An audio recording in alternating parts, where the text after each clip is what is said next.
Alors, effectivement, Jérémy et moi, ça fait déjà 10 ans qu'on travaille ensemble. Et donc, on a un bon vécu, puis on va parler un peu de notre cas de succès. Et puis, notre cas de succès, c'est le fait qu'on a fait de la recherche, qu'on a été capable de développer des produits ensemble. Donc, c'est la chose la plus importante.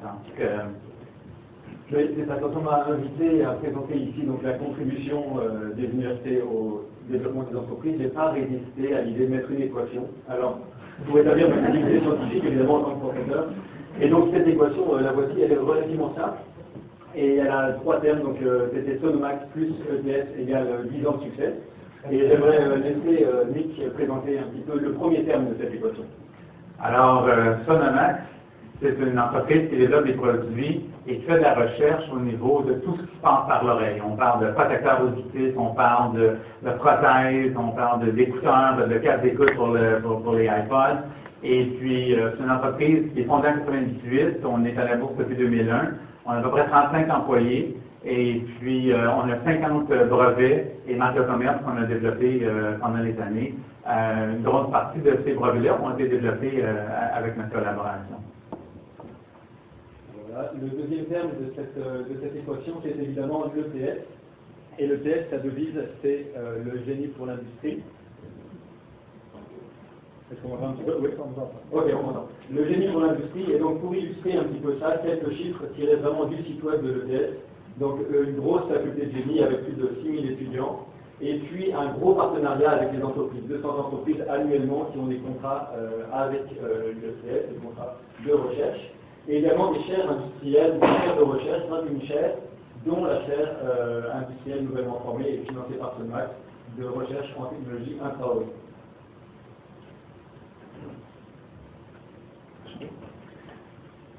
Donc, 10 ans de succès, ça ressemble à quoi? Je pense que peut-être on va parler de mon deuxième micro. Je vais parler comme ça aussi, mon mental. OK, donc 10 ans de succès, ça a l'air de quoi? 2 ans de succès, ça veut dire la recherche où on avance, où que nous autres on veut aller, et évidemment, le développement de produits. Alors, je l'ai laissé sur la table là-bas, mais on a développé des produits qu'on vend aujourd'hui sur le marché. Donc, tout part par, comme tout le monde va rejoindre à ça, tout part par une vision. Pour nous autres, la première chose qu'on voulait développer, c'est de prévenir la surdité professionnelle. Donc, on parle de la maladie professionnelle la plus importante, qui coûte des milliards de dollars à gérer et qui peut être prévenue. Donc, pour nous autres, c'est ça la vision qu'on a apportée à l'ETS. Donc, quand on parle d'enjeux économiques, on parle d'un problème qui coûte plusieurs milliards de dollars à gérer. Donc, ce n'est pas juste un fléau de société, c'est vraiment quelque chose qui coûte énormément cher. Et puis, quand je parle d'un fléau de société, je parle, oui, c'est un problème au niveau de l'industrie, mais aujourd'hui, c'est toujours devenu un problème de société, parce que le travailleur industriel est également une personne qui fait de la moto pendant la fin de semaine, qui fait du skidoo l'hiver, et puis qui va faire qui se promène des discours. Donc, il est toujours exposé au bruit, retourne au travail, continue d'être exposé au bruit. Donc, c'est un problème qui est beaucoup plus que juste « je suis travailleur industriel, j'ai peur de perdre mon audition ». Donc, pour nous autres, la façon qu'on a vu ça, c'est que ça nous prenait un étudiant de préférence à la maîtrise, et puis un professeur pour bien l'encadrer, évidemment, notre côté entrepreneur pour pouvoir pousser les deux thèmes de recherche et développement de produits. Donc, on était quand même assez chanceux d'être capable de faire ça avec le professeur Laville et Jérémy. C'est une histoire un peu, j'avais un de mes ingénieurs qui est allé prendre un cours en acoustique à l'université. Il est venu me voir, je travaille un professeur super dynamique, il comprend ce que je veux faire. Je lui ai dit, pose-lui la question suivante. Y a-t-il un étudiant qui a une maîtrise, qui voudrait faire un doctorat dans notre technologie? Oui, OK, je vais lui demander. Ça fait que le professeur m'appelle, je dis, écoute, nous autres, qu'on cherche, c'est un ça. Bon, puis j'avais fait quasiment la chose sans pomme avec ça. Et puis, à peu près 3 semaines plus tard, il me rappelle, comme un peu gêné au téléphone, pour me dire, bon, ben là, j'ai trouvé un étudiant français avec une maîtrise, qui veut faire un doctorat, il est à côté de moi, puis il est super emballé par l'idée. Bon, parfait, vendu. Et puis, c'est de là. Fait que quand on s'est rencontrés ensemble, la chose qui était la plus importante pour nous en tant qu'entreprise, c'était d'avoir cette petite dose de réalité-là. Oui, on était prêt à financer de la recherche. Oui, ça venait de notre argent. C'était pas des bourses. À ce moment-là, c'était complètement trop compliqué d'aller chercher des bourses. Il fallait quasiment que je m'engage du monde pour remplir les papiers. C'était trop long. Mais ce qui est important, c'est d'avoir ce que j'appelle une dose de réalité. Là. Donc, on ne fait pas juste de la recherche. Moi, ça me prend des produits. On peut faire 50-50, mais il faut se parler régulièrement pour être capable de développer ces produits-là. Voilà. Et lorsque j'ai entendu effectivement la vision exposée par Mick, ce qui est apparu clairement, c'était pour moi le besoin de développer un protecteur auditif intelligent. Alors, intelligent est entre guillemets.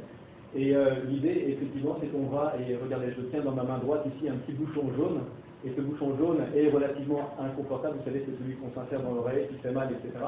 Donc l'idée, c'était de développer un protecteur qui serait confortable, que les travailleurs aient envie de mettre et qu'ils acceptent. La deuxième chose, c'est quand je mets ce petit bouchon jaune, c'est écrit sur la boîte 29 décibels, c'est pas du tout ça que les études terrain montrent. Ce bouchon jaune ne protège pas du tout autant qu'on espérait, d'où tous les problèmes et tous les recours politiques aux États-Unis et tous les problèmes de perte industrielle. Alors l'idée, c'est évidemment cette fois, nous allons mesurer l'atténuation spécifique de ce protecteur pour chacun des travailleurs. Et puis finalement, si malgré tout vous arrivez à bien mettre ce bouchon jaune, le risque c'est que vous allez vous faire frapper par le prochain chariot élévateur parce que vous n'aurez pas entendu, vous n'aurez pas entendu arriver. Donc nous, ce qu'on voulait vraiment faire, c'était vous protéger, mais ne pas isoler le travailleur. Donc laisser passer finalement à un certain niveau, adapter l'atténuation, filtrer le son, etc. Alors ça, ce sont vraiment les objectifs de recherche. Et concrètement, les projets de recherche et développement donc, qui ont été entrepris durant toutes ces années ont été quand même supportés finalement. Au final, on a rempli ces fameux formulaires dont on y parlait, on a eu des soutiens du CLSNG, des RDC, il y a eu une bourse qui a été financée par l'IRSSP et je tiens à les remercier ici. Et ces projets de recherche, c'est évidemment de développer donc, un protecteur confortable. Et le protecteur confortable, c'était une idée de Sonomax. Sonomax s'était dit, regardez, on va mettre dans l'oreille une espèce de chaussette qui va se gonfler et qui va venir mouler instantanément le conduit auditif. Et donc on va avoir un protecteur qui va être confortable, mais qu'on va avoir en quelques minutes plutôt que des semaines dans un procédé plus traditionnel. Et alors pour ça, ça nécessitait de développer une espèce de pompe que vous voyez ici schématisée, figurique. Et évidemment, il y a eu quelques développements quand même de requis pour arriver à ce produit-là.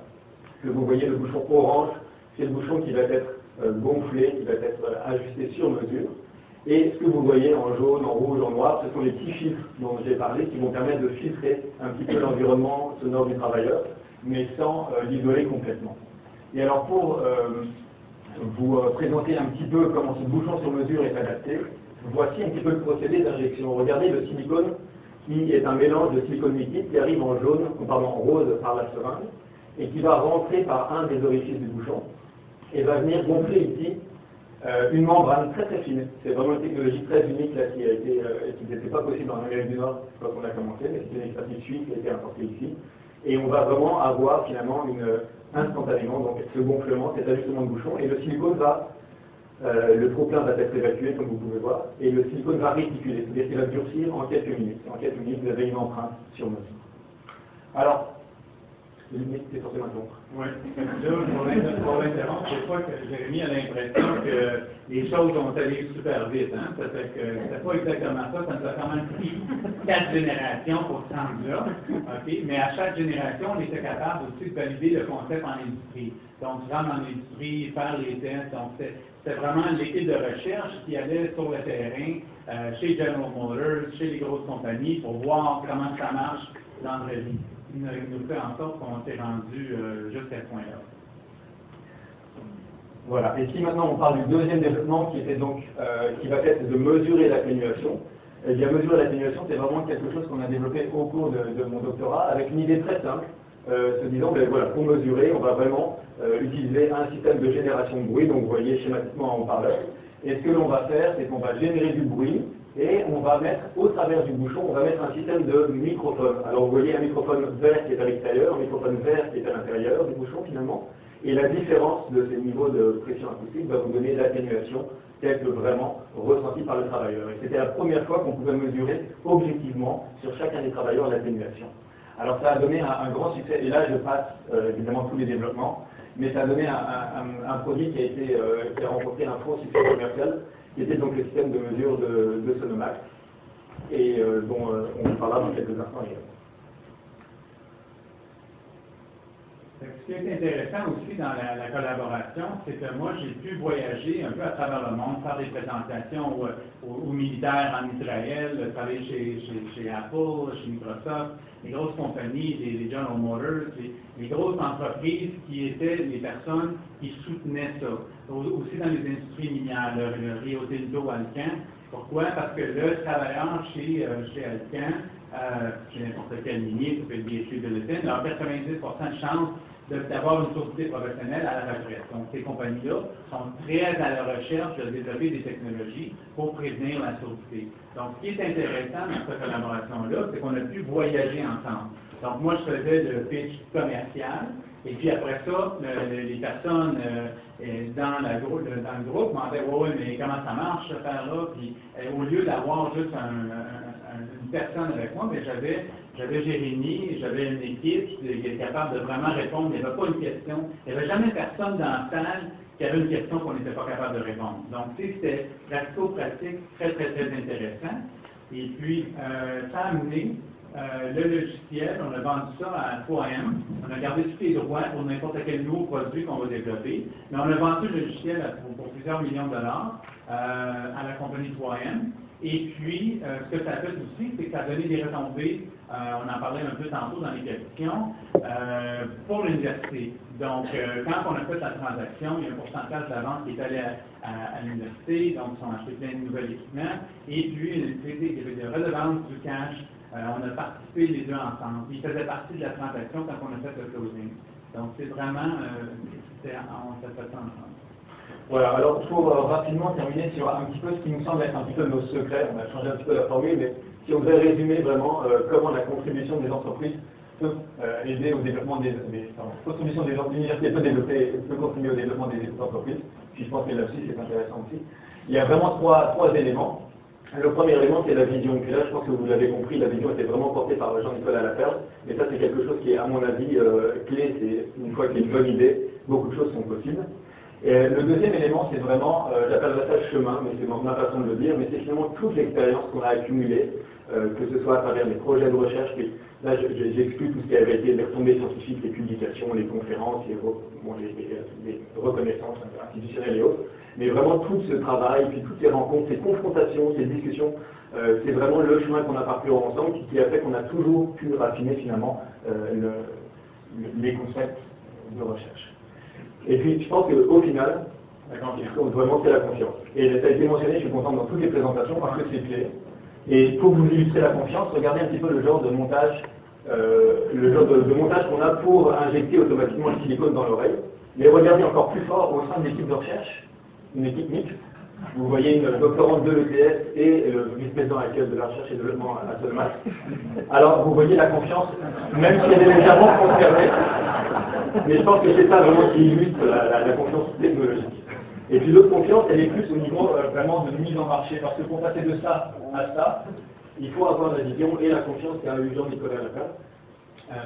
Et c'est ça. Donc, c'est important à ce niveau-là d'être capable de savoir, comme je disais tantôt, je pense que la clé du succès, c'est oui, faire avancer la recherche, mais de développer des produits. Ça, c'est un produit, maintenant, le système que vous voyez, c'est un système qu'on vend maintenant à travers le monde, où que le consommateur met un casque d'écoute, split une switch, et puis 4 minutes plus tard, il commence avec des écouteurs qui sont faits exactement à la forme de l'oreille. Donc, écouteurs, protecteurs, prothèses, ça prend 4 minutes, et puis ça peut être fait sur place, pas de technicien, pas de laboratoire. C'est vraiment là, toute la recherche dans la boîte que j'ai mis là-bas.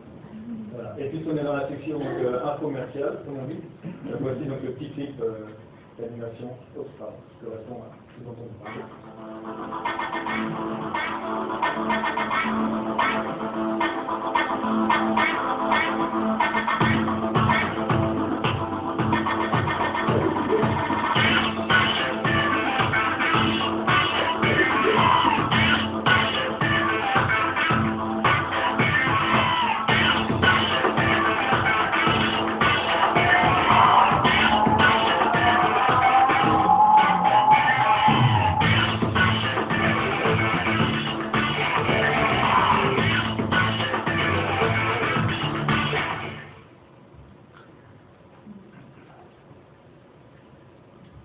Donc, c'est ça. Donc, pour nous c'est ça. On est bien content, évidemment, d'avoir eu l'opportunité de présenter notre cas de succès.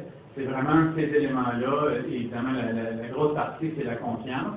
Mais aussi, le fruit de la collaboration est très important d'être capable de sortir des produits. L'avenir qui s'en vient, je peux vous garantir que maintenant qu'on établit ces choses-là, notre chaire de recherche, pour les 5 prochaines années qu'on a financé. Et là, Jérémy est vraiment devenu professeur et expert au niveau de levier pour aller chercher des fonds assez importants. Donc, ce qu'on n'aurait pas pu faire à l'intérieur de Sonomax pour développer l'oreille bionique. C'est ça notre prochain mandat.